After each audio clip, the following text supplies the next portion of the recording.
Hola, hola, buenos días, ¿cómo están? Vamos a esperar a que terminen por allá de sentarse. Pues bueno, creo que desde ayer este encuentro, este espacio que habla también como de la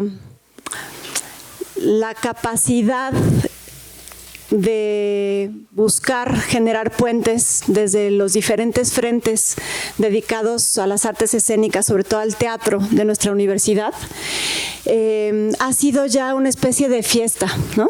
Ayer yo tuve oportunidad de estar aquí en la mañana y pues nada, se siente esa energía. Yo estoy ahora en la facultad desde hace tiempo en ciertos roles y me toca compartir espacios con gente de muchos colegios. Ayer comentábamos con las personas de aquí de Extensión Académica, con este maravilloso equipo que está por allá también sosteniendo parte del trabajo acá de producción, cómo se siente inmediatamente cuando hay una sala llena de gente de teatro, ¿no? ¿Qué es eso? ¿Qué es eso que ocurre? ¿Qué es esa sensación vibrátil que tenemos ahorita entre los cuerpos, ¿no? Ese entusiasmo, esa sensación de cuerpos vivos, atentos, que están acá compartiendo. Y bueno, un poco sobre eso vamos a estar hablando el día de hoy en esta mesa que tengo el gusto de moderar. Y con gente a la que quiero mucho. Yo cuando vi el programa dije, qué lujo estar acompañada el día de hoy acá, ¿no?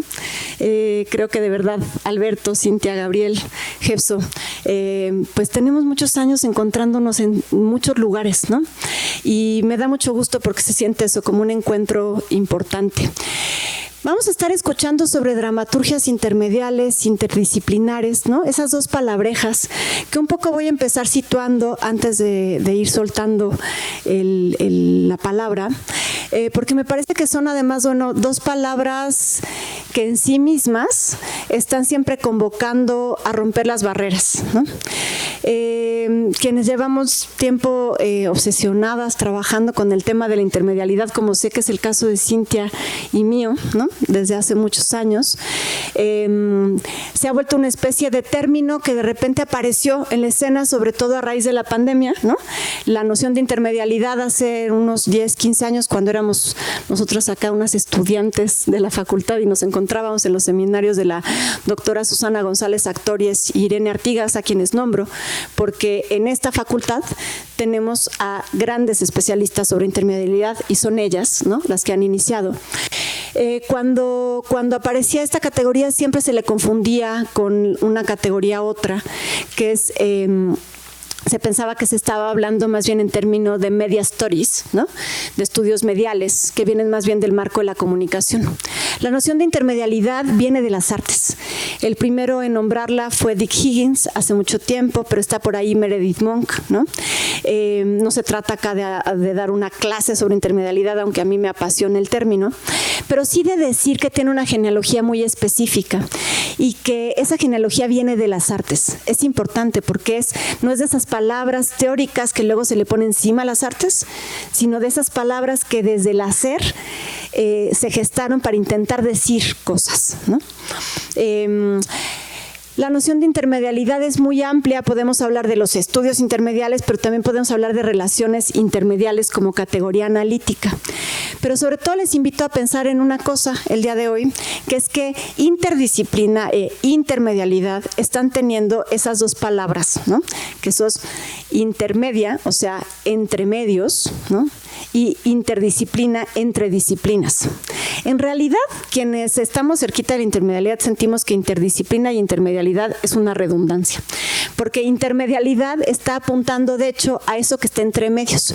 Es una de esas categorías que surgió para levantar un poquito la cabeza a la discusión sobre el arte, ¿no? Esta discusión que ha ocupado mucha energía, mucho tiempo, ¿no?, cuando decimos que digamos, las artes y las disciplinas, siempre ha habido manifestaciones de la vida humana que casi que tenían que pedir permiso para entrar, ¿no? Entonces, si eran high art, low art, ¿no? Si hay arte popular o hay las bellas artes, ¿no? Entonces, un poco desde ese lugar, la intermedialidad se emancipa, se sacude y dice, dejemos de discutir qué es arte y qué no es arte y planteémonos en términos de medios, ¿no?, de flujos. asumamos que todo es posible de ser pensado y todo es digno de ser pensado y todo es digno de atención también para nuestras actividades humanas, artísticas y creativas. Y entonces así podemos entender que medio, en realidad, es una categoría que puede ser entendida como herramienta, en el sentido que diría McLuhan, ¿no? Como extensión de lo humano. Y ahí aparecen todos los medios, ¿no? Los medios electrónicos, los medios mecánicos, los medios digitales, ¿no? Medio también como una categoría que puede ser pensada como sistemas de signo, como lenguaje, como lo podemos pensar desde la semiótica. Y medio también como contexto, como ambiente, como campo, diría Bourdieu, ¿no? Tenemos por lo menos estas tres zonas, ¿no? Entonces es infinito. Nos damos cuenta que en realidad al decir que vamos a hablar de dramaturgias intermediales, estamos diciendo que vamos a hablar de dramaturgia, ¿no? Que estamos pensando en todos los cruces posibles, pero que estamos poniéndole una atención especial a las relaciones, a la categoría de medio, ¿no? A las formas en las que los medios distintos, el medio privilegiado para quienes estamos en el teatro, que es el cuerpo, ¿no? En su relación con las otras cosas, el medio de la escritura, la palabra, lo que escribe el cuerpo, en fin, ¿no? Sobre esos cruces, sobre estos distintos frentes, creo que son sobre los que se va a ir tejiendo acá la conversación. Y bueno, vamos a dar inicio a estas intervenciones muy ricas. Jeff quiere empezar. No es cierto, no quería empezar, pero la estoy molestando. Pero bueno, vamos a empezar con la participación de Jeff Suariba H. Gómez, artista interdisciplinaria, gestora cultural y dramaturgista. Su trabajo habita entre las artes escénicas, la literatura y el pensamiento interseccional. Hija de una familia campesina, es la primera de su familia en dedicarse a las artes. Como dramaturgista, desarrolla procesos de acompañamiento artístico. Es integrante de la colectiva Cromañón y la cooperativa editorial Heredad, con quienes experimenta procesos radicalmente afectivos y vitales. Gracias.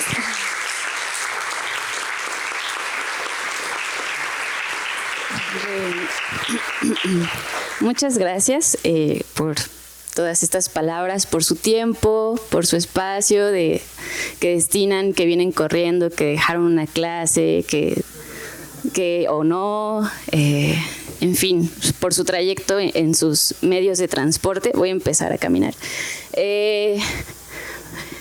Bueno, estoy conmovida por ver a tantas personas queridas, seguramente a tantas personas que querré, a estudiantes, compañeras, compañeros de ambas escuelas y espero también de otras, seguro alguien estudia en otros espacios. Y bueno, ahí está. Sí, ok, voy a empezar, Omar, a moverle aquí. Ay, no sé qué pasó. Bueno. Y gracias por este espacio en el coloquio, porque creo que como artistas, como estudiantes, profesoras, profesores, es muy rico pensar en voz alta y pensar con, ¿no? Y un poco esa es la intención, al menos mía, con ustedes, que me ayuden a pensar y a compartirles algunas experiencias que considero, como decía hace un momento Didangui, que creo que son dignas de ser vividas por quienes estamos aquí y de compartirlas. Y creo que va más en el sentido de una genealogía. Titulé esta participación Herbario de Curiosidades y les quiero contar por qué lo titulé así. Ahora un poema. Sí, es cierto, ahí va. Sobre el método de recolección. Esto lo señala el libro que la maestra Olmedo nos dio a leer para armar un herbario. Anotar dónde y cómo se encontraron. Luego tratar de secar, quitar la humedad para evitar que se desarrollen las esporas de los hongos y las bacterias. Y después describir y clasificar de acuerdo con esa descripción. Para poder compartir 2 puntos. Estar en contacto con otras recolectores. Se requiere conocer el lenguaje de los recolectores, coordenadas, descripciones y formas especiales de evidenciar la alegría como esa mirada tuya que abre puertas y ventanas. ¿Sería posible un lenguaje en el que sean las muestras quienes hablen? Células en células sonoras. Plantear la pregunta de otro modo. Un lenguaje que sea comunicación y alimento, que al decirte almena te guiñe y te aletee las pestañas, que al pronunciar claramente aquí estamos, nos rodee un halo de dulzura y alegría que nos una por diversas vías, canales de comunicación que vibren y nos acerquen. Células, alvéolos, mata de otra mata y alegría. Este es un poema de un poemario de Marisela Guerrero que se llama El sueño de toda célula. Y bueno, esa es una de las razones por la cual titulé así mi participación. Y la otra razón es, bueno, y les invitaría a que dejen que aparezca este halo de alegría. La otra razón es porque el martes en la tarde vine a la conferencia sobre dramaturgismo de Michel Chemers y dijo la siguiente frase que me quedó resonando, que es: la libertad de percibir las propias curiosidades. Me gustaría quedarme por ahora con la palabra curiosidad. Esta palabra de origen latino, que de acuerdo al diccionario etimológico de Joan Coromines, citado en etimologías.dechile.net, puede describirse como el deseo de saber, y cuya, digamos, no es propiamente un prefijo, no sé si hay alguien aquí de letras clásicas, pero digamos, la primera parte de la palabra está relacionada con la palabra curar, cuidado, esmero, ocupación. Y esta curiosidad también la compone el sufijo dad, que es cualidad. Entonces, además de que se pueda significar como el deseo de saber, les propongo que también pueda significarse como la labor del cuidado al saber. Este herbario pertenece a Jefsor Ibache Gómez, reúne algunas experiencias, momentos, imágenes, palabras, sonoridades, recuerdos que he ido guardando en mis viajes. Otras clases en la Facultad de Filosofía y Letras. Las razones por las cuales había decidido estudiar teatro no las encontraba del todo en las clases del colegio, así que decidí ir a curiosear a las clases de estética, de ensayo literario, de cultura de paz, buscar a las personas, prácticas y saberes que acompañarán y acompañan mi forma de percibir mi práctica y dar cauce a mis deseos. Pienso sin duda en todos los espacios que han desbordado mis curiosidades, el Seminario Permanente de Estudios de la Escena y el Performance, los espacios y taller de asistencias de eventos en el Museo del Chopo, la comitiva de encuentros de apuntes de la Cátedra Bergman, que comenzó un proyecto que coordinaba en su momento Mariana Gándara y ahora está al cuidado y al resguardo de Isabel Toledo. Y bueno, en esos espacios me encontré con un sinfín de personas. Yo les invito, compañeras, compañeros, que se vayan a curiosear a todas las clases de otros colegios que hay en la facultad, a todos los talleres que puedan integrar a sus prácticas, en fin. Muestra número 2, o colecta número 2, la colectiva Cromañón. Los procesos de creación, discusión y amistad que he encontrado en la colectiva Cromañón y de los cuales quiero distinguir 3 que surgieron específicamente durante la pandemia, en ese momento en el que todos aquí seguramente atravesamos la intemperie y la incertidumbre.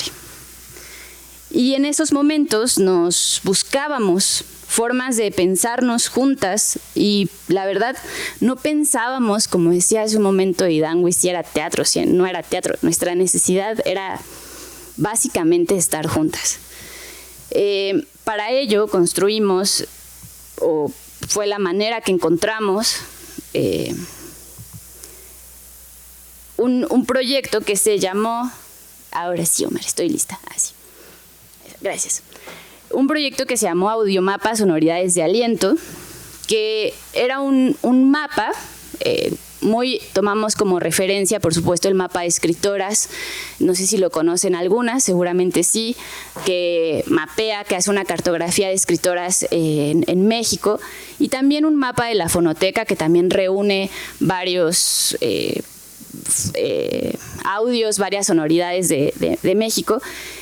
Y nosotras trabajamos con un programador al que le pedimos que integrara sonoridades de aliento. Hicimos una invocatoria y buscamos a mujeres, que era una convocatoria dirigida a personas que se identificaran como mujeres, y les pedíamos que enviaran un audio a otra mujer, que en algún momento que cuando entrara el audiomapa se encontrara con esa sonoridad de aliento, como con ese apapacho sonoro de alguna manera. Para esto, nosotras invitamos a 3 mujeres que admiramos mucho, a Eve Rosell, a Gabriela Galván y a Grisela Sánchez, que murió el año pasado. Y bueno, hay también un artista intermedial increíble, busquen sus piezas, sus paisajes sonoros. Y bueno, hicimos este audiomapa después del proceso de taller con estas chicas que llegaron a la invocatoria, y el ingeniero nos ayudó a colocar esos audios en este mapa interactivo, y entonces ustedes entraban, encontraban, ese acceso era público, todos podían acceder a ese audiomapa y escuchaban estos sonidos. Luego, la siguiente etapa del proyecto consistió en sesiones de escucha. De hecho, este proyecto lo cobijó, estas sesiones de escucha, el Festival de la Joven Dramaturgia, que por fortuna abrió una nueva modalidad que era justo como mapas textuales. Y entonces dijimos, bueno, pues vamos, porque pues nosotras tenemos un mapa y ustedes tienen una categoría que se llama mapas textuales, entonces, ¿por qué no? Quizá ellos estaban pensando en otra cosa, pero encontramos una justificación ideal. En estas sesiones de escucha, la idea era reunir a mujeres, también solo podían entrar mujeres, y les disponíamos colchones, les preparábamos un tecito para que pudieran estar en un espacio seguras, tranquilas, escuchando este audiomapa. Aquí están. Bueno, este era el mapa en el que ustedes podían ver donde había una sonoridad de aliento. Perdimos el dominio, pero vamos a tratar de recuperarlo y queremos hacer más sesiones de escucha. Esta es una de las fotografías en el que están todas recostadas y escuchando. Aquí se suponía que la manta que está aquí arriba se proyectaba el audiomapa. En fin, hay que hacer mejoras técnicas. Bueno, el otro ejemplo, me voy a salir de acá, Omar, para buscar, es 4 minutos. Oh, diablos. Ok, tengo que seguir y decirles otras cosas. Otro material que he recolectado en mi herbario es la escucha. La escucha es una planta que he recolectado una y otra vez. Cada escucha presenta características distintas y a veces es difícil de encontrar.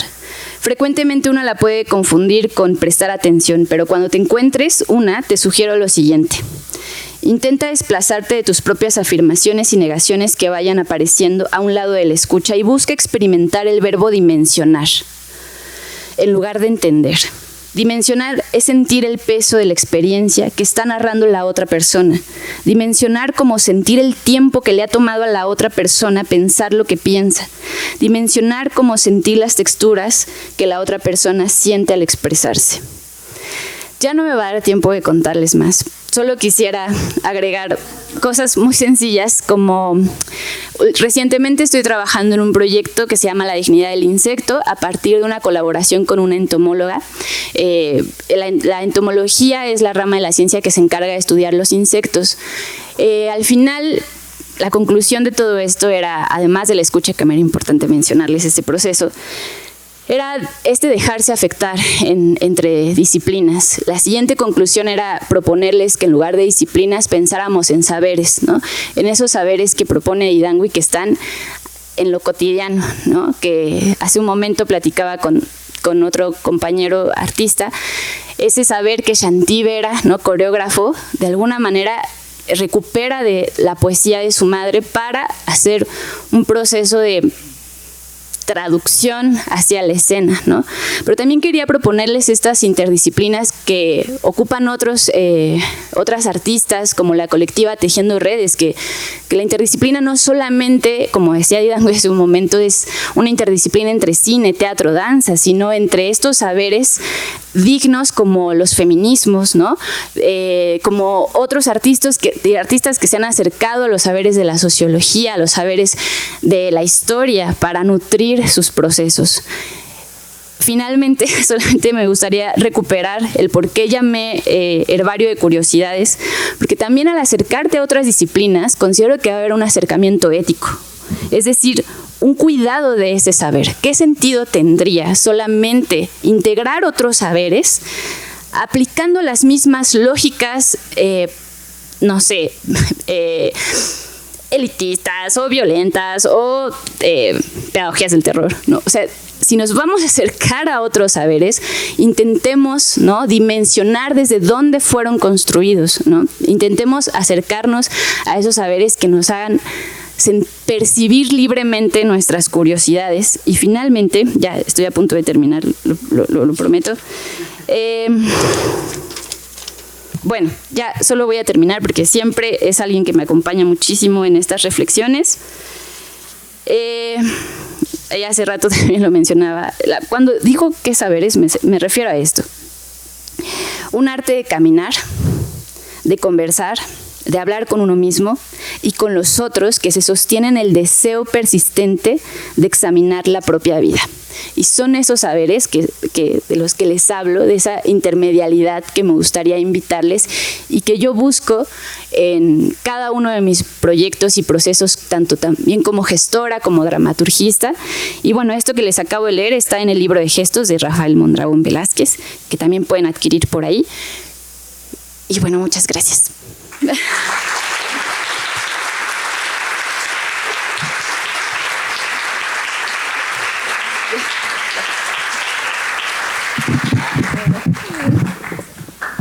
Sí, pero no alcanza. Bueno, pues yo siempre pienso que estas mesas funcionan también como si fuera asomarse a pequeñas ventanas, ¿no? Creo que si algo tienen de rico estos espacios es también la oportunidad. Ese ya no me va a dar tiempo. En el fondo tiene que ver con tenemos tanto que conversar, ¿no? Ya no me va a dar tiempo significa tengo ganas de seguir hablando con ustedes. Y creo que para mí es importante decirlo porque creo que estamos teniendo aquí una mesa de lujo en donde un poco va a pasar lo mismo en todos los casos, porque no solamente las trayectorias, sino los caminares, los haceres de las 4 personas que están el día de hoy acá, pues darían para muchas, muchas horas de conversación, ¿no? Como dice Maurice Blanchot, para la conversación infinita que es la vida. Entonces, bueno, yo nada más quiero decir que ahorita tuvimos como una posibilidad de asomarnos a una manera de pensar la intermedialidad que tiene que ver directamente con estar todo el tiempo atravesando lugares entre la voz y el cuerpo, ¿no? Yo he tenido la oportunidad de estar cercana a estos trabajos de Hepzibah y lo que quiero decir es que en el fondo siempre es una pregunta la intermedialidad, ¿no? Y es una pregunta que tiene, y la interdisciplina, y es una pregunta que tiene que ver con algo que creo que en este momento tiene una radicalidad social que no podemos perder de vista, que es la capacidad de ser hospitalarios con una estructura, con un discurso que sea distinto al nuestro, ¿no? Cuando hablamos de interdisciplina, cuando hablamos de intermedialidad, estamos hablando de capacidad de alojar otros pensamientos, otras maneras de ver el mundo, otras maneras de situarnos ante la vida, ¿no? Nos encantan esas palabras porque tienen como rebeldía, pero luego a la hora que se trata realmente de trabajar con una entomóloga o cuando se trata de trabajar con una persona que viene de las ciencias, de otro marco completamente, nos damos cuenta lo rígidas que son incluso nuestras estructuras también artísticas, ¿no? Entonces, bueno, incomodidad, digo, hospitalidad como incomodidad también, ¿no? Como una incomodidad productiva. Y bueno, vamos ahora a escuchar a Gabriel Yepes. Gabriel Yepes es maestro en investigación escénica por la Universidad de la Sorbona, París III, y licenciado en Teoría del Arte por la Universidad del Claustro de Sor Juana en la Ciudad de México. Es director de la Plataforma de Gestión Cultura de Miurgos, Pensamiento y Creación en Artes Vivas. Desde 2017 ocupa el cargo de coordinador de Artes Vivas del Museo Universitario del Chopo en la UNAM. Su trabajo de creación abarca diversos dispositivos como la instalación escénica, la obra de site specific y la puesta en escena.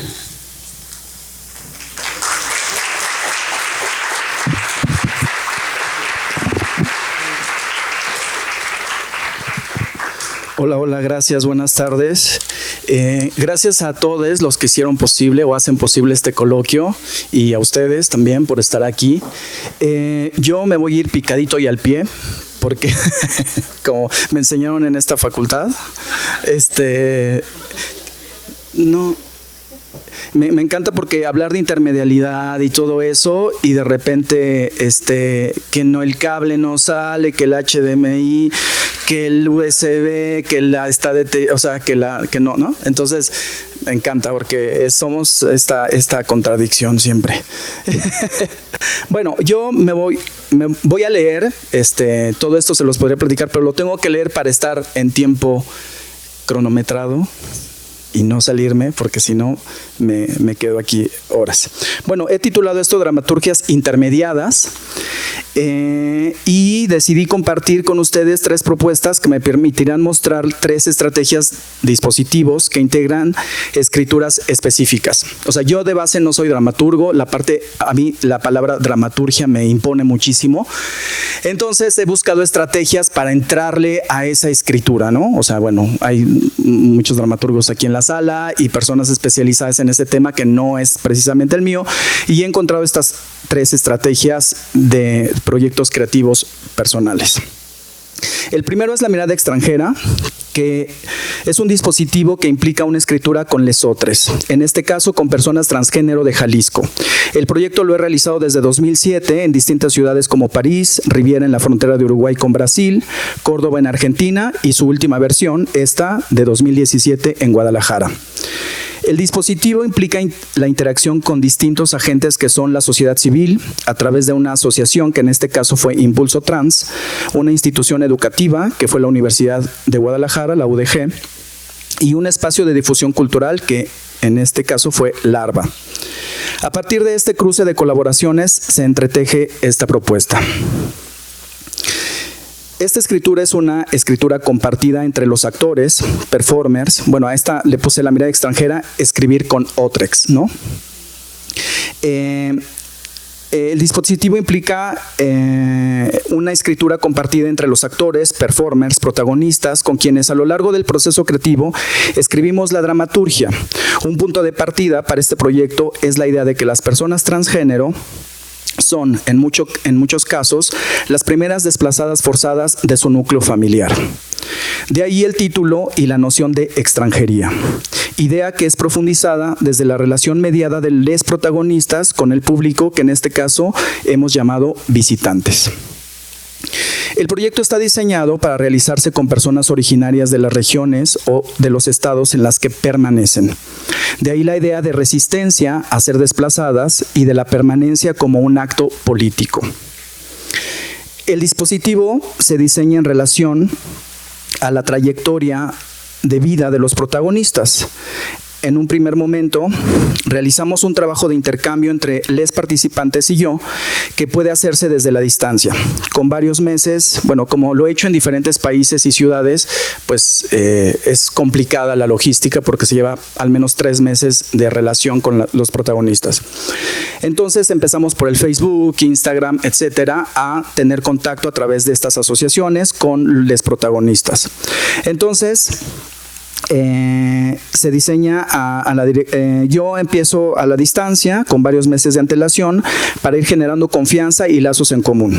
Una vez en la ciudad generamos el mapa de los afectos que traza un recorrido por la ciudad y es el recorrido de su propio habitar en esa ciudad. En esta etapa de creación vamos recolectando testimonios de experiencias vividas por ellas en cada uno de esos lugares. en un segundo momento, intentamos imaginar un espacio prospectivo en el cual sería posible habitar ese espacio que llamamos la alcoba de los deseos. Ahí le puse play. En realidad esto es un video de cómo, para que vean un poco el montaje que hacemos en esos camerines, pero yo creo que por el tiempo me lo voy a saltar. Ay, ¿qué hago? Ya, a esta quería llegar. Vividas por ellas, en un segundo momento intentamos imaginar un espacio prospectivo en el cual sería posible habitar para ellas a ese espacio que llamamos alcoba de los deseos, y finalmente con los materiales recolectados escribimos un guión que será grabado por ellas mismas. En un tercer momento realizamos un montaje con acciones cotidianas que harían frente a un espejo, que es el anterior video, que ya no me voy a regresar. La cámara es el espejo y la pantalla en la que se proyecta su imagen es la mediación con el espectador. De esta forma montamos la imagen en video y la voz previamente grabada, y las activaciones se realizan en esos camerinos de los teatros o en diferentes espacios que no son el escenario. Son espacios reducidos en los que se produce la habitación y en la que sale la experiencia del visitante con cada una de las protagonistas.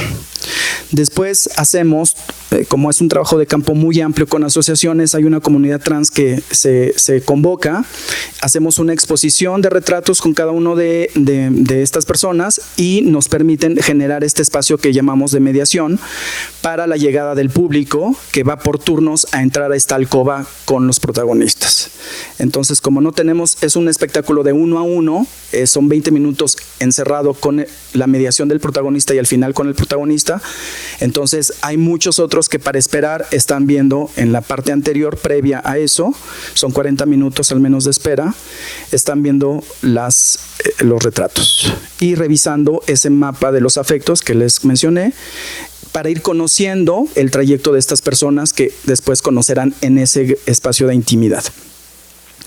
En ese dispositivo, este dispositivo es de 1 a 1, pero se realiza de manera mediada. Al final de la estancia, estas personas se encuentran con los protagonistas. Es decir, todos los 20 minutos están viendo y escuchándoles a través de su imagen en video, como si fuese un espejo frente al cual se sientan.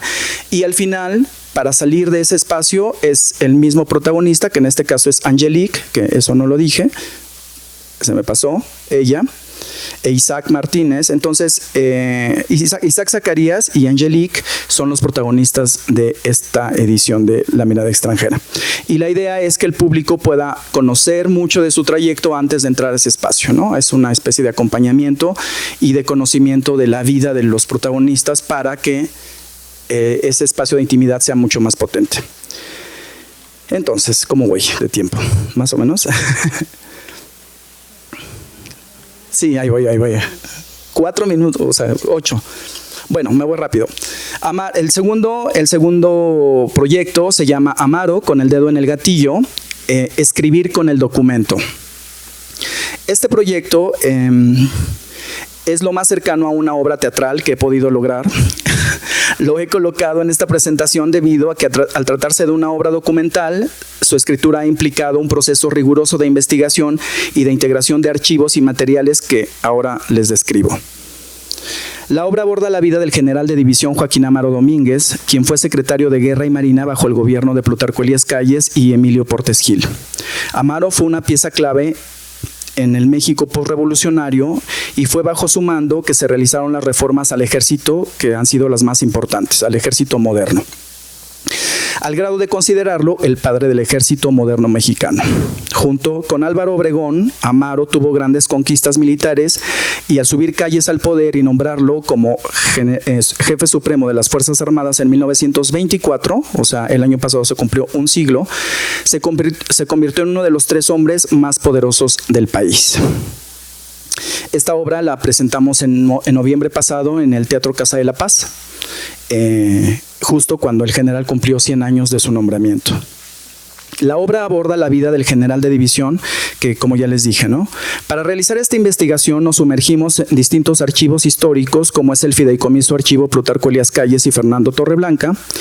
Y bueno, cabe mencionar que la investigación formal del proyecto nos llevó alrededor de 2 años, ya de manera continua y rigurosa. La cantidad de archivo Joaquín Amaro tiene una extensión de 5,000 expedientes, 830 fotografías independientes de fototeca, 56 álbumes con 8,625 imágenes, 52 películas, 7 series documentales que abarcan los distintos periodos de la vida del general y su participación en el gobierno desde 1915 hasta 1952. Estos documentos que les muestro son realmente telegramas entre el presidente Obregón y el general Amaro, donde se toman decisiones muy importantes para el país. A esta serie de archivos históricos, que son todos estos que les estoy mostrando, porque en realidad son estas fuentes que hacen la dramaturgia, al final de cuentas, porque son documentales, nos introducimos también a documentos actuales que son, por ejemplo, los requisitos generales de reclutamiento para las Fuerzas Armadas, ¿no? Entramos a la página, hicimos solicitud, entonces probamos cómo está funcionando el sistema, cómo el sistema les requiere para que salven a la patria. Entonces, y a estos archivos históricos se sumaron estos actuales, que son documentos reales que nosotros activamos también, y documentos, pues por ejemplo, la de Francisco I. Madero, la sucesión presidencial, que casi nadie ha leído y nadie conoce, donde habla exactamente de lo que está pasando hoy en México con el ejército y el abuso de poder. Además de eso, se pueden sumar una gran cantidad de obras escritas sobre el general, principalmente por parte de la doctora Marta Beatriz Loyo, experta en la figura del general, y una serie de documentos realizados en coloquios y seminarios, principalmente del Colegio de México. Pero, además de esos materiales históricos oficiales, contábamos con el archivo personal del general y de gran parte de documentos de la familia Amaro Izaguirre en este caso.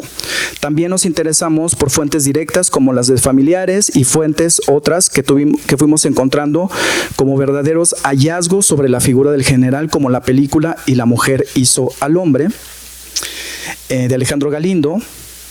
Debo mencionar que este es un estilo de la película sobre el general. 2 minutos. ¿En serio? Bueno, teníamos materiales porque el protagonista de esta historia es Misha Arias de la Cantoya y Amaro, que es el último nieto del general Joaquín Amaro y que es el protagonista de esta historia.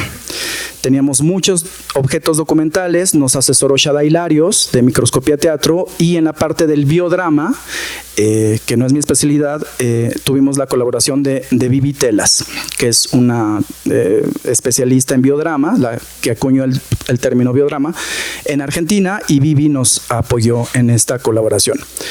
Y este es el montaje Amaro con el dedo en el gatillo. Eso es escribir con el documento. Y tercer y último acto, Caminante, escribir la ciudad. Este proyecto, esta obra la he clasificado con escribir la ciudad. Una idea de que que tiene el director argentino André Carreira, que desarrolló en ese libro maravilloso que les recomiendo leer, Teatro de Invasión, la ciudad como dramaturgia. Escribir la ciudad es una de las prácticas que me han implicado en una dinámica de escritura más bien azarosa, que con el tiempo va sedimentando temáticas que terminan por confirmar la obra. Esta obra es un recorrido sonoro que realicé para el Instituto de Cultura de México en Francia el verano pasado en el marco de los Juegos Olímpicos. Por eso se llama Caminante París-México. Está en español y en francés, y la idea es hacer un recorrido, ya no voy a leer porque ya tengo 2 minutos, un recorrido sonoro por el barrio Le Marais, que es el tercer barrio en París, donde está situado el Instituto de México. Aquí se explica, de hecho les voy a pasar el Instagram y las redes sociales del proyecto porque está activo todavía, lo pueden hacer casi como un podcast o caminar aquí en la facultad escuchándolo, que me parece que se activa muy bien. Explico la dinámica en esa página y los planes de ruta. Los planes de ruta iban del Instituto de México hasta Hotel de Ville, que es una explanada muy grande y muy importante para los Juegos Olímpicos, donde se daban cita, pues como todos los, al final, en la noche, los atletas, los organizadores, en fin, era toda una fiesta. Y que no soy muy fan de los Juegos Olímpicos, pero En fin, ese es otro tema. Y el Instituto de México colocó una vitrina donde dice Caminante París-México, recorrido sonoro, una explicación y un QR que pueden ver aquí en la, no sé si se alcanza a ver en la ventana, y un QR. Entonces la idea es que la gente que pasara, tomara el QR y se llevara el proyecto. Y que fuera autónomo, que no estuviera mediado por mí ni por ningún animador ni nada de eso, que es carísimo. Entonces la idea era que lo tomaran y caminaran. Vienen las instrucciones que ya les mencioné y vamos haciendo, son 7 estaciones donde van pasando cosas. Por ejemplo, esta es La Perla, donde no sé, por ejemplo, tomamos el barrio judío para hablar del exterminio sionista en Gaza. Y en Palestina en general, y fue una cosa bastante molesta para los vecinos, pero había que decirlo, ¿no? Porque no sé si saben, pero en Europa hay muchas restricciones para este tema y portar una cufilla como la que estoy portando en un acto público es castigado en Francia y en Alemania principalmente. Que no pasa en México y hay que agradecerlo. Entonces, lo digo públicamente porque cosas que hacemos parecen como fáciles, pero cuando estás en Europa no son fáciles, son un acto político. Ya voy a terminar. Y ya, este proyecto lo puedes circular con el móvil andando por la ciudad o lo puedes descargar, también lo pueden descargar y traerlo a la facultad si tienen mala señal.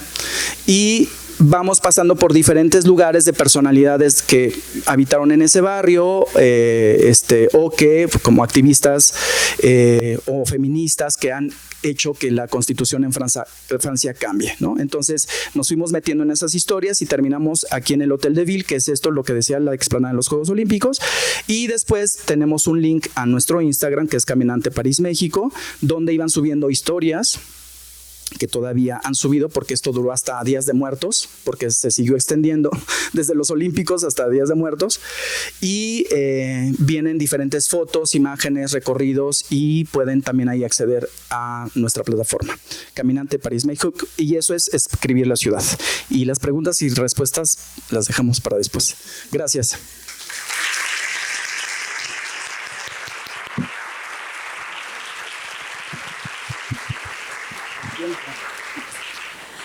El tiempo, el implacable, el más feroz, es lo que es. Bueno, creo que ahorita tuvimos así en este tour de force, un poco que acaba de aventarnos Gabriel, ¿no? La oportunidad de ver pues una gran cantidad de cruces de medialidades posibles. Me parece interesante en este momento decir que parte de lo que Gabriel hizo es también hacer una deconstrucción, una crítica hacia los propios medios. Como el medio, por un lado, nos da la oportunidad de pensar críticamente, pero como también podemos pensar críticamente los medios, ¿no? Cosa que de pronto se nos olvida en las artes.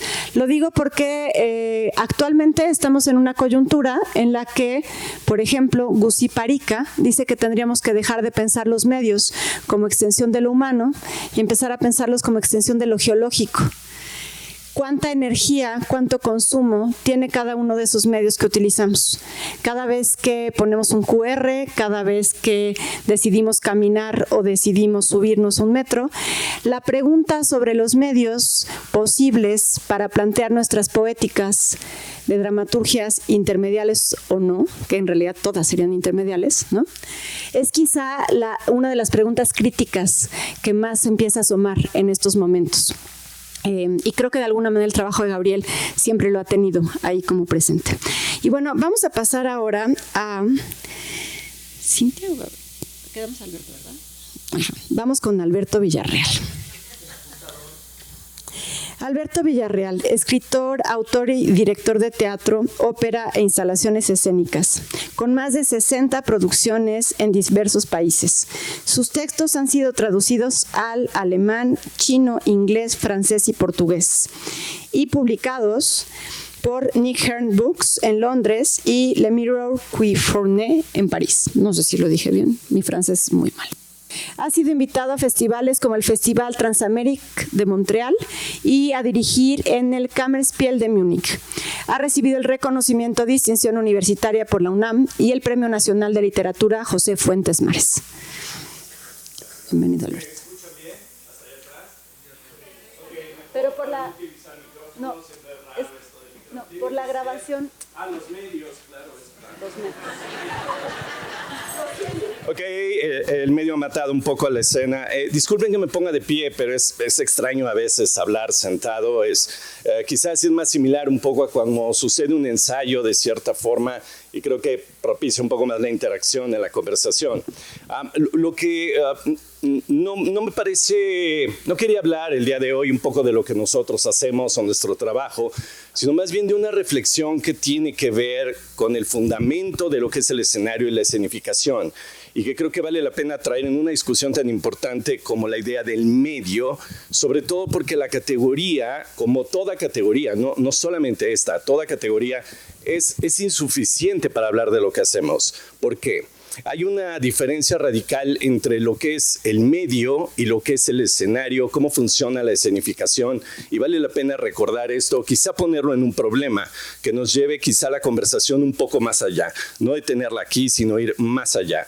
Y esto tiene que ver porque las categorías que usamos nunca son suficientes, y eso es parte de lo que hay que comprender con una categoría. Parece que la categoría tiene más una cualidad de qué es lo que no puedo decir, qué es lo que no puedo expresar.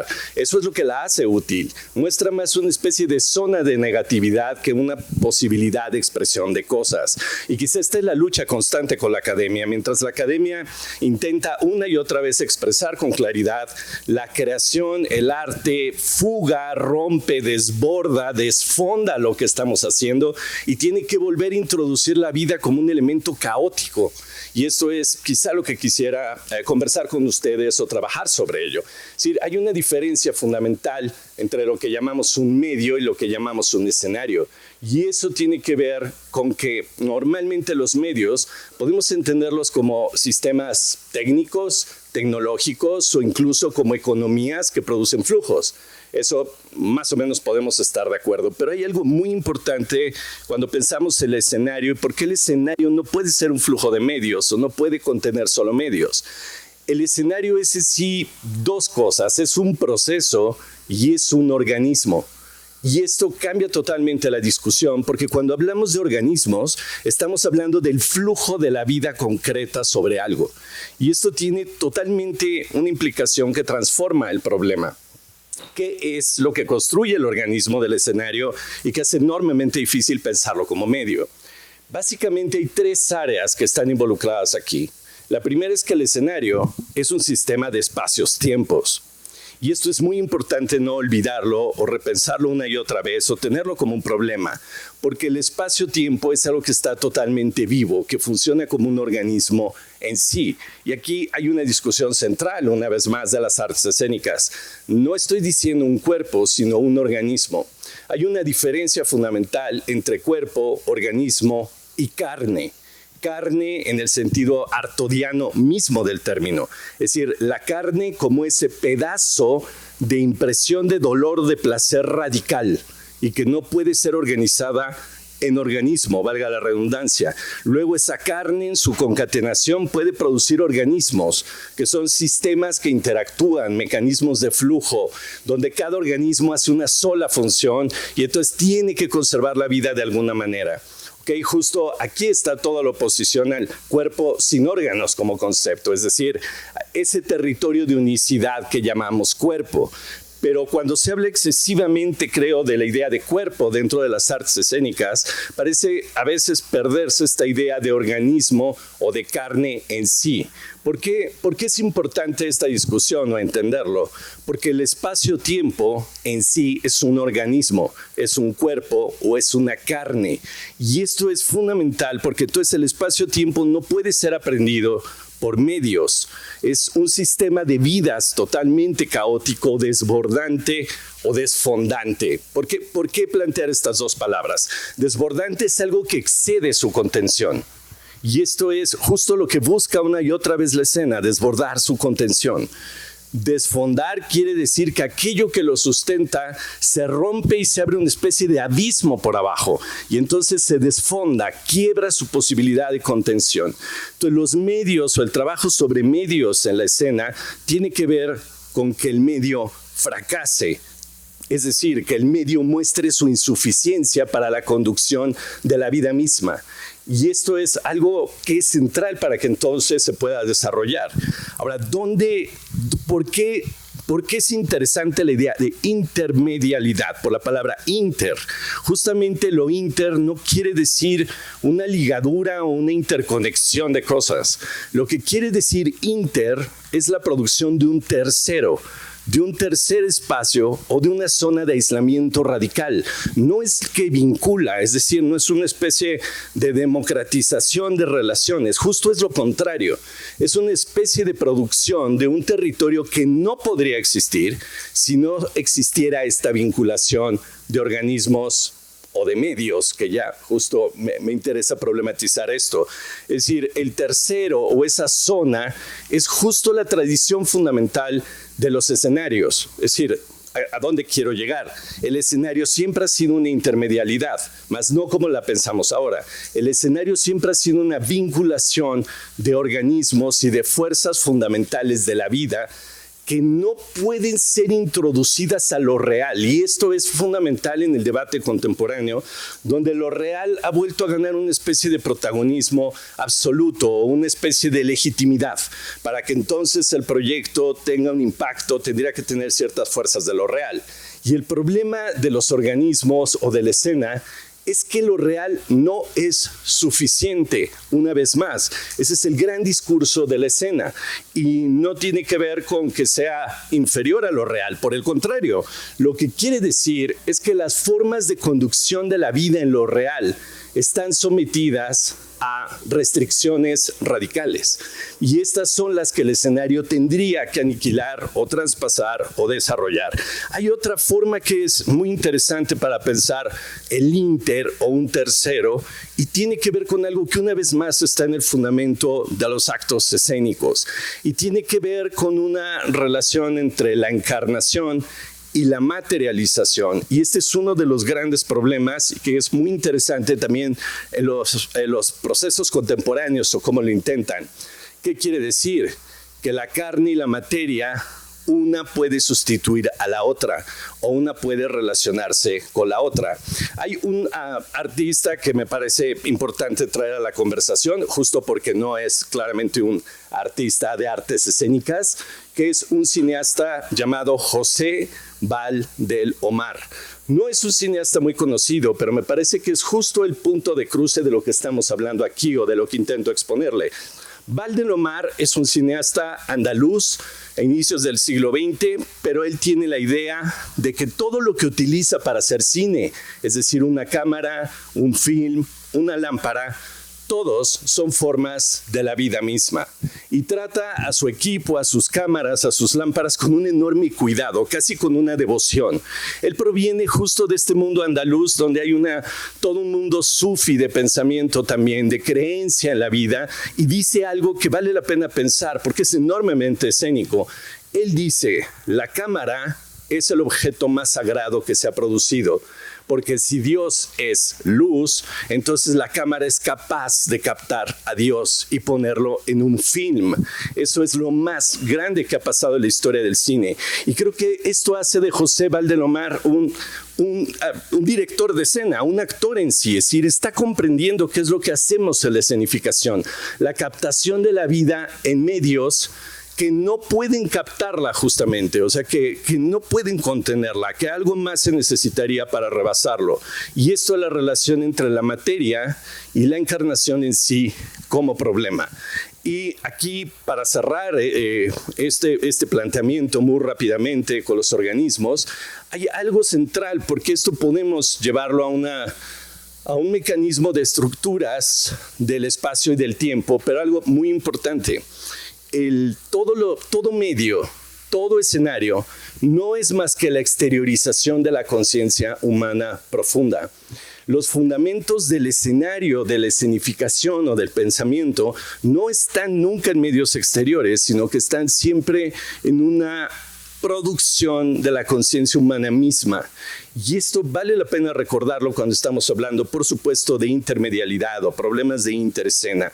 Justo las categorías, cómo podemos trabajarlas en sus zonas negativas de lo que no es posible hacer con ellas, y entonces cómo eso puede potenciar quizá una de las mayores fortalezas en los creadores o las creadoras, que es la capacidad de resistir ver el abismo directamente, o la capacidad del vaciamiento de la existencia humana, que es lo que el escenario produce. Ese inter, que es muy interesante la palabra intermedialidad, es eso que no puede existir en el mundo.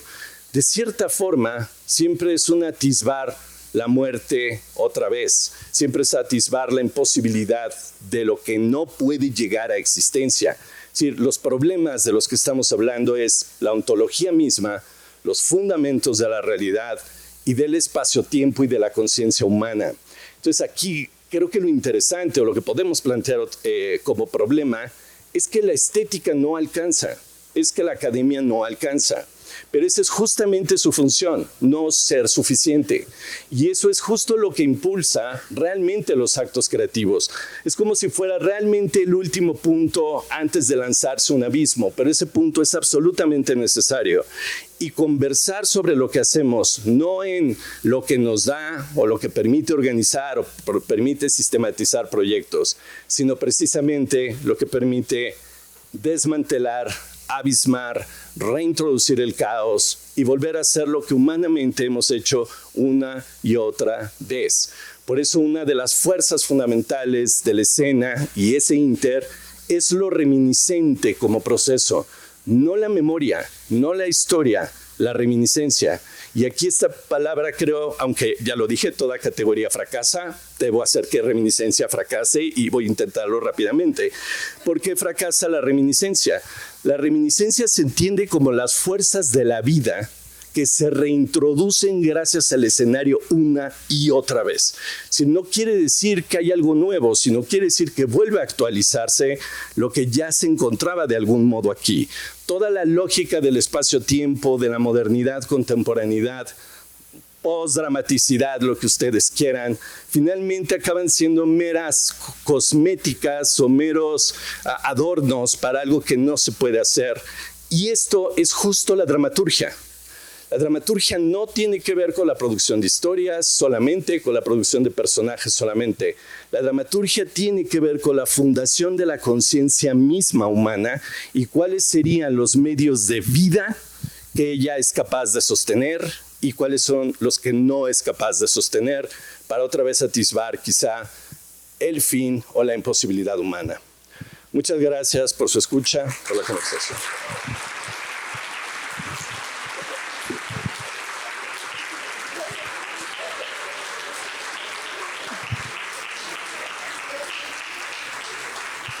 Bueno, como estas son participaciones de ponencia y no debate, Cintia y yo no vamos a debatir en este momento con Alberto, pero nos veía a las dos, ¿no? Con tantas ganas.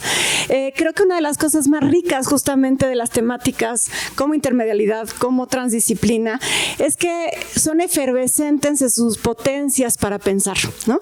Pensemos estas categorías, yo siempre las pienso así, como provocaciones para pensar, no como estructuras predeterminadas para ponérselas encima a nada. Y si hay algo que me está gustando mucho de este trayecto que estamos haciendo, es que nadie ha hablado de intermedialidad en términos de estar pensando nada más en nuevas tecnologías, que más bueno de nuevas, yo nunca entiendo bien esa categoría de nuevas tecnologías, ¿no? O sea, nadie ha hablado todavía de IA, a lo mejor por ahí viene, pero nadie, ¿no? Y lo digo porque si hay algo que pasa trágicamente cuando se le pone encima a la intermedialidad la aliación, digamos, con tecnologías electrónicas o digitales nada más, ¿no? Es que se le mata su potencia discursiva, su capacidad de pensar. En realidad, intermedialidad, lo decía muy bonito ahorita Alberto, es ese tercero, sí, o cuarto, quinto, décimo, porque ahí yo pensaría hasta como piensa Deleuze, grados de luz entre flujos, ¿no? Habría que dejar de pensar nada más siempre en 2 y luego 3, porque pues igual ahí podríamos seccionar un montón de cosas. Y sobre todo pensar en que la potencia increíble es que es un caldero, porque cada vez que definimos medio, que si ustedes se fijan ya lo van viendo, es una especie de trampa. Se puede definir medio de tantas formas y si además echamos al caldero diferentes medios, ¿no? Diferentes categorías de medio, la capacidad de correlaciones, que es lo que más interesa en la intermedialidad, que es justamente eso entre, ese inter, esas correlaciones, pues son infinitas, ¿no? Entonces, bueno, pensaba ahora que escuchaba a Alberto nada más en una frase que dice Viesing, y un poco ya de ahí voy a pasar a darle la palabra a Cintia. Lambert Viesing dice, medio es todo aquello que hace visible, legible, tangible, perceptible, lo que no sería visible, legible, tangible y perceptible sin el medio. Y bueno, voy a leer la semblanza de la maravillosísima Cintia. Ahora que la encontré.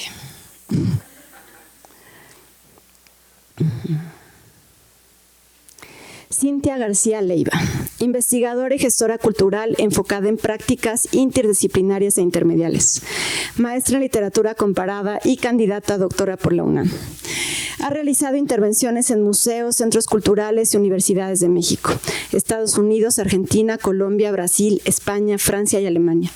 Ha escrito sobre sonido y poéticas experimentales. Dirige actualmente la Casa del Lago de la UNAM. Desde hace ya 4 años, ¿no, Cintia? 5 años. Eso.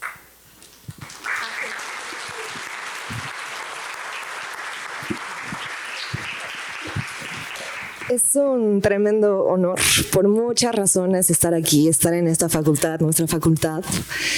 Y hace rato Didangui, tan generosamente en su espíritu, decía que es una mesa con 4 trayectorias potentes, ¿no? que se están conectando claramente. Pues yo puedo decir que es un lujazo que Didangui nos modere, porque difícilmente encontramos en las moderaciones estas formas de hilar y de resaltar y hacer highlights en lo que cada uno va diciendo, y hacernos también a quienes estamos aquí, por supuesto a ustedes, más claro el panorama y un terreno más amable para transitar. Así que muchas gracias a Madib, a Juan Meliá y a todas las personas, por supuesto, Gema, que hacen posible este encuentro maravilloso teatro. Yo tengo una perspectiva distinta de algo que mi muy admirado colega Alberto dijo respecto a la interdisciplina, y que tiene que ver con una posición de hecho completamente contraria, y para mí la noción de interdisciplina mucho más que tender al vacío, que es un tema que me interesó por mucho tiempo. Por mucho tiempo estudié poéticas del texto borrado, destruido, olvidado, erosionado, es decir, trabajé con ese vacío, trabajé con lo residual. Quizá es porque actualmente me interesa más bien esto de lo otro que han hablado, de lo que también habló Alberto, pero han dicho todos mis colegas, lo vivo, lo orgánico, lo vibracional, lo constelativo, y ese inter, que en efecto siempre sigue poniéndose en duda, y qué bueno que así sea, para mí es más bien puente que tiende y hace posible. Si algo me interesa en la práctica tanto académica como de la gestión cultural respecto de la interdisciplina, es la posibilidad de hacer, la posibilidad de sumar algo, quizás solo como posibilidad, esa potencia de la que también se habló, eso que puede llegar a ser, y que en efecto en el ámbito de la cultura y artístico es no solamente el cuerpo, sino también en esas todas posibles relaciones materiales e inmateriales de las que formamos parte, la posibilidad de otros mundos posibles. Eso es en donde estoy ahora, y le quiero pedir a Omar si nos pone unos segunditos un videito de un artista, porque voy a empezar por el final con ciertas prácticas electrónicas, pues para hablar de eso también, porque eso decía en el programa que hay que tocar algo de eso, y es una artista maravillosa, española, investigadora, artista de poesía electrónica, que lleva mucho tiempo trabajando, mucho tiempo trabajando, y que para mí es un gran ejemplo de poéticas intermediales y dramaturgias intermediales, y es un poder de imaginación. Dura mucho tiempo esto, pero vamos a poner un par de minutitos para poder hablar. Gracias, Omar.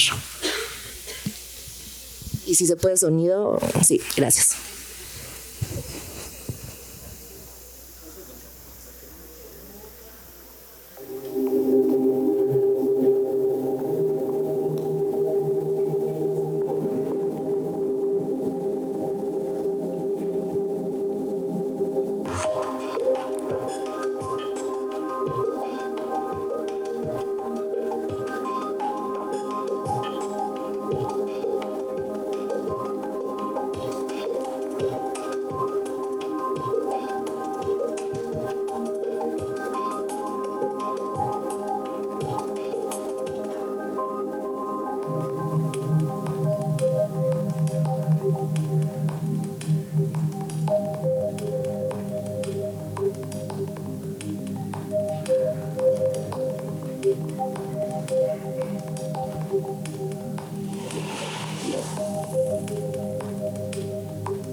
poesía electrónica es incomprendida, evanescente e inestable. Es la expresión de los robots que aman y sufren. Es metaliteratura cyborg. La poesía electrónica es el significante vacío que representa la presencia de una ausencia.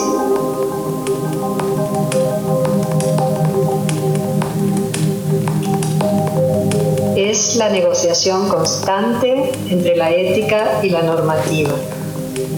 Es la palabra que lucha contra los guardianes de la dialéctica y de la inteligencia zombie. Si quieres, ahí cortamos para que lo vean completo. Está en la página de Belén Gache, junto a muchas otras obras maravillosas que tiene esta autora.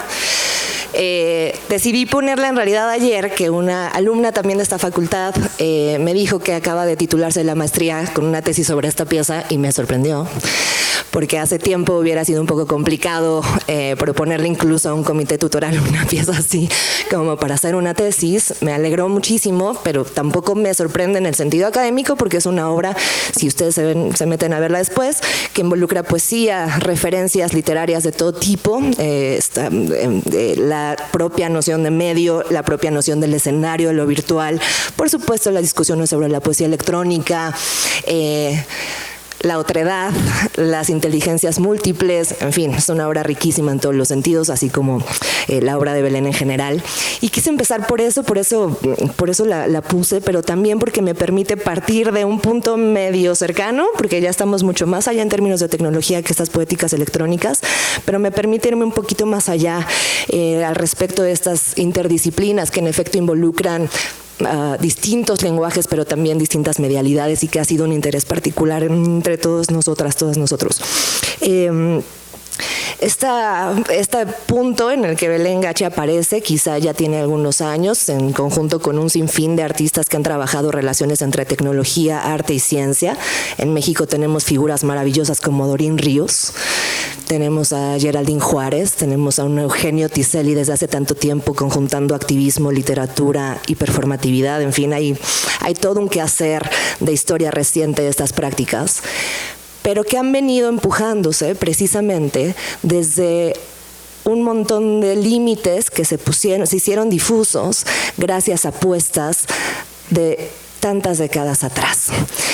Y estas posibilidades de que hoy sea tan natural para nosotros hablar de esto, para mí han tenido ciertos puntos en la historia reciente de estas prácticas intermediales, en donde el lenguaje, por fin, de pronto, se corporeiza, empieza a performarse, empieza a hacerse una especie de material plástico, volátil, muchísimo más orgánico, como ya se dijo, y entonces podemos verlo, tocarlo, verlo moverse y verlo además transitar entre otros lenguajes y ponerse a la par y decir, el lenguaje significa esto, la palabra hablada significa esto, pero también suena a esto, también se ve así, también se despliega de esta manera. Y esos pines que les cuento, que al menos para mí han sido cruciales, vienen de mucho antes de que siquiera el Internet existiera, desde luego, y para mí han sido, por ahí pensaría en el concretismo brasileño, esta práctica de mediados del siglo XX maravillosa, que no solo unió sonido, visualidad y sentido en la palabra, sino que sacó la palabra del libro y la puso en el museo, y la puso en la calle y se rebeló contra ello. Otro pin que yo pondría para mí crucial ha sido en México Ulises Carrión, que aunque no crean, también fue difícil presentar una tesis aquí de Ulises Carrión, y ahora no, ahora más bien un libro suyo lo encuentras en Mercado Libre por 40,000 pesos y dices, ¿en qué momento? Era la disidencia total. Ulises Carrión, que borró la poesía, literalmente la borró del siglo de oro y la pasó a un vinilo. Ulises Carrión, que ha estado en el Museo del Chopo. Ulises Carrión, que hizo una red de editores experimentales cuando eso era muy raro de hablar en México en los años 70, que de hecho dijo, no me interesa más hablar del lenguaje, y ahí fue cuando se peleó con Octavio Paz, el otro gran canon que estaba tratando de asumir esa vanguardia. Ulises Carrión me dijo, no me interesa, señor, nada de eso, a mí me interesa la palabra sonada, corporizada, hecha libro, raro. Para mí esa figura es fundamental y que además conectó muy bien la idea del performance de la palabra hablada en esa especie más como de libro como escena también, ha sido fundamental.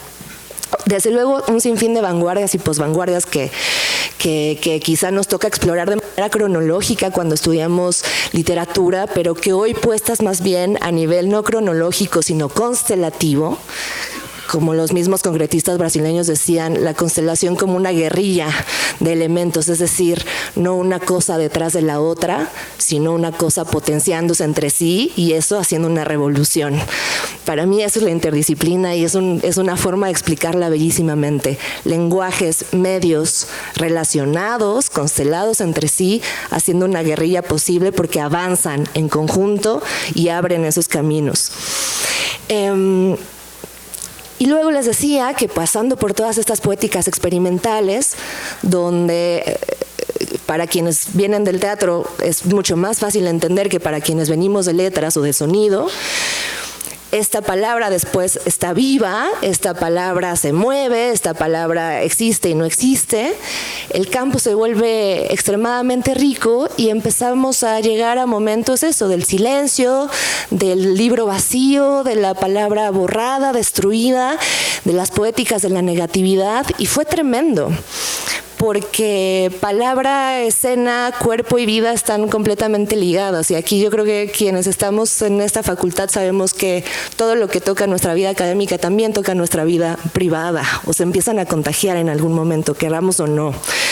Y entonces imagínense lo que es estar varios años hablando de esto, de residuo, de bibliotecas destruidas, y de pronto, justamente desde otro lugar, inesperado, desde la ciencia, la biología, llega la noción de, por ejemplo, la literatura de la composta.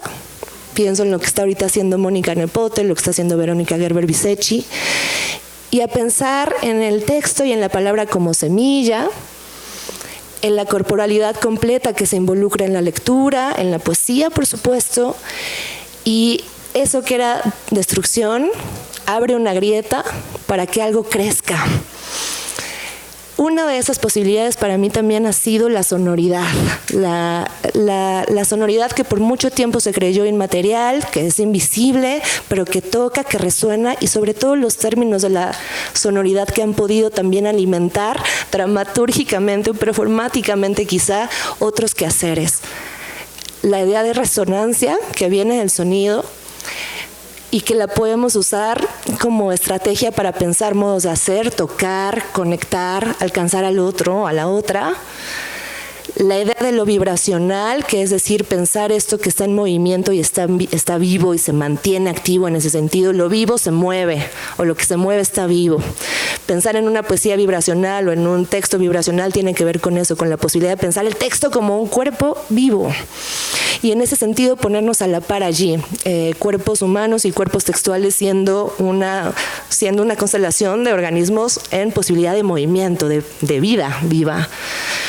Del sonido me ha interesado también muchísimo el eco, las nociones como eco, murmullo, el grito, todas esas particularidades del cuerpo que quizá explicamos sonoramente y que sí acuñamos a otros lugares, a otras posibilidades también disciplinares, nos devuelven la posibilidad también de lo raro, de lo que no se contempla mucho, de lo que no se quiere, y otra vez es una vuelta a esta rebelión que sí se puede hacer desde la intermedialidad. Había tomado varias notas, pero creo que estamos bien de tiempo. Sí, perdón. Pues eso, y me encantaría, sí, podemos discutir y hablar con ustedes. Eso. Muchas gracias.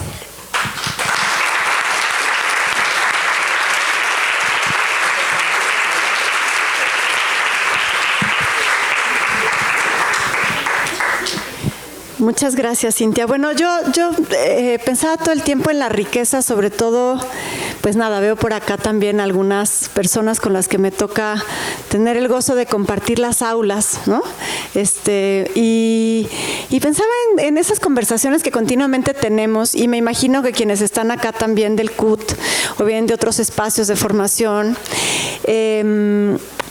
varias de las cosas que empiezan a generar como pregunta es, bueno, Entonces, ¿es posible hacer una tesis sobre esto, ¿no? O sobre tal cosa? ¿Cuáles son los límites del teatro, ¿no? En el fondo, siempre que hablamos de intermedialidad, de transdisciplina, aparece, decía yo al inicio, como este lugar transgresor, ¿no?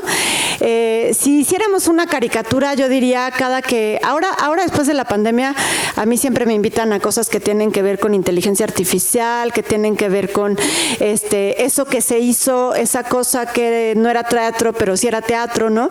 O sea, como que las gentes que tenemos muchos años en la intermedialidad nos han invitado, ¿verdad? Nos invitan, le digo a Cintia porque nos conocemos de muchos años de grupos de intermedialidad, y entonces yo veo esas caras y pues es eso, ¿no? Porque como que la palabra trajera adherida el conflicto de la relación con los medios tecnológicos. Me ha parecido muy lindo que aquí haya aparecido, pero que no haya sido el centro. Como me parece muy lindo también que aquí aparezca esa tendencia, digamos, de pensar la interdisciplina y la intermedialidad, insisto, como una pregunta y no como una marginalidad, entendí en el mejor de los sentidos. Es decir, es una pregunta que tiene que ver con cómo hacemos para generar desde diferentes lugares, desde descentralizaciones también, desde el orden establecido. Ahora que Cintia lo decía, recordaba yo con un poco de añoranza hace algunos años esa sensación de que querer hacer una tesis sobre ópera en el Colegio de Literatura de Letras Modernas Italianas, que fue mi caso, fue tan transgresor que no la pude realizar, ¿no? Que me dijeron que el libreto no era literatura. Y entonces ahí encontré yo en la intermedialidad un paraguas para seguir alimentando mi picazón cognitiva y mi sed. Y tuve que irme a otros frentes disciplinares para lograrlo. Y lo digo porque en el caso de Cintia sé que ha habido también migraciones y trayectos, y un poco en el caso de todas y todos los que estamos acá, ¿no? Y lo digo también entonces a propósito de lo que estaba diciendo Alberto Villarreal hace un rato, que es que la academia no basta, el arte tampoco, ¿no? La vida toda tampoco. Siempre estamos buscando más. Si hay algo que caracteriza a la transdisciplina y la intermedialidad, es un estado permanente de migración, ¿no? Y diría yo entonces un estado permanente de sed, un anhelo permanente de movimiento, ¿no? No el saber, sino el no saber también, ¿no? Como un territorio que siempre está dispuesto también a explorar a la experiencia como aquello peligroso, como aquello que no se sabe, no a la certeza, ¿no? Y lo digo a propósito de cómo Cintia hablaba ahora, cómo se puede sentir ya incluso como canon hablar de Ulises Carrión, ¿no? Como si ya no tuviera, se le hubiera ido quitando su sensación de ruptural, ¿no? Es hermoso eso, ¿no? Porque eso habla de todas las otras nuevas grietas, las nuevas rupturas, la nueva sensación del no saber que tenemos enfrente. Y creo que, pues eso, decir que ha sido riquísimo este recorrido, que tenemos ya la siguiente actividad, que es nada más y nada menos que la presentación del libro de nuestro queridísimo y maravilloso Rodolfo Obregón. Entonces...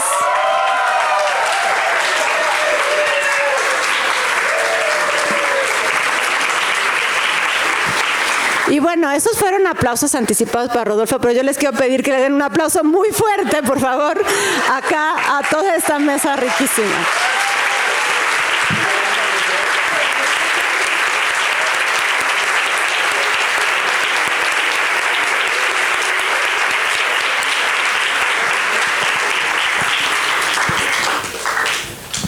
Muchas gracias, Didian, muchas gracias a todos ustedes por participar. Ha sido fantástico. Creo que ha sido un contraste genial, sobre todo con la álgida discusión que surgió ayer sobre dónde está el texto dramático. La próxima vez los vamos a poner unos después del otro, unos frente a los otros. Y yo sé que es súper difícil.